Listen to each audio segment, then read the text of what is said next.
প্রাক ক্যাম্ব্রিয়ান যুগে উদ্ভিদের অবস্থা কী ছিল? What was the state of plant during the pre Cambrian Ira? প্রাক ক্যাম্ব্রিয়ান যুগে প্রধানত অ্যালগা ও ব্যাকটেরিয়া ছিল। স্থলজ উদ্ভিদ খুবই সীমিত ছিল। ডিউরিং দ্য প্রি ক্যাম্ব্রিয়ান এরা mainly algae and bacteria exist. Terrestrial plants were minimal. Palaeozoic যুগে উদ্ভিদের কি পরিবর্তন ঘটেছিল? What changes occurred in the Paleozoic era regarding plants? Palaeozoic যুগে প্রথম স্থলজ উদ্ভিদ ও ভাস্কুলার টিস্যুর বিকাশ ঘটে।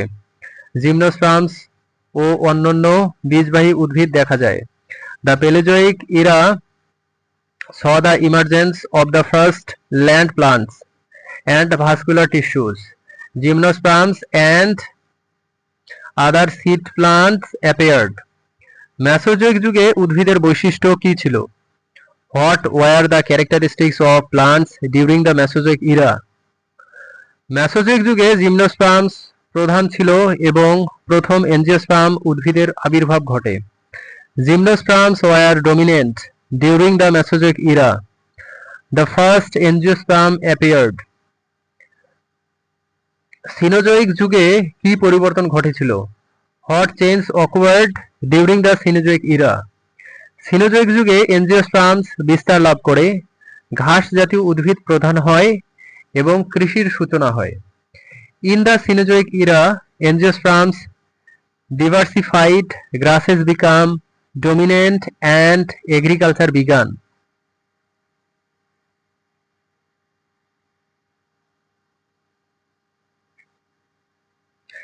জিওলজিক্যাল টাইম ও উদ্ভিদের বিবর্তন।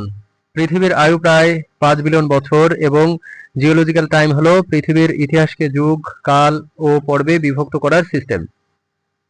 প্রি ক্যাম্ব্রিয়ান যুগে মূলত জলজ অ্যালগি ও ব্যাকটেরিয়া ছিল স্থলজ উদ্ভিদের আগে। প্যালিওজোয়িক যুগে প্রথম স্থলজ উদ্ভিদ এবং ভাস্কুলার টিস্যুর বিকাশ ঘটে।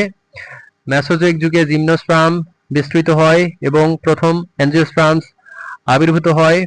সিনোজোয়িক যুগে এনজিওস্পার্ম ব্যাপক বিস্তৃতি লাভ করে, ঘাসের বিস্তার ঘটে এবং কৃষির সূচনা হয়। শ্রেণীবিন্যাসের প্রধান পদ্ধতি। কৃত্রিম পদ্ধতি, কম সংখ্যক বৈশিষ্ট্য দ্বারা শ্রেণীবিভাগ।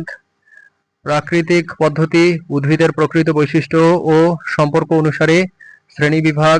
বংশগত পদ্ধতি, বিবর্তন ও জেনেটিক সম্পর্কের ভিত্তিতে শ্রেণীবিভাগ।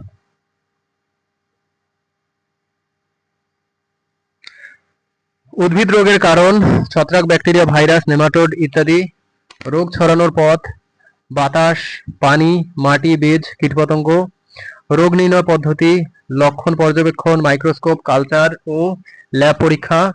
রোগ নিয়ন্ত্রণ পদ্ধতি: পরিচ্ছন্নতা, প্রতিরোধী জাত, জীবাণুনাশক প্রয়োগ, ফসল পাল্টানো।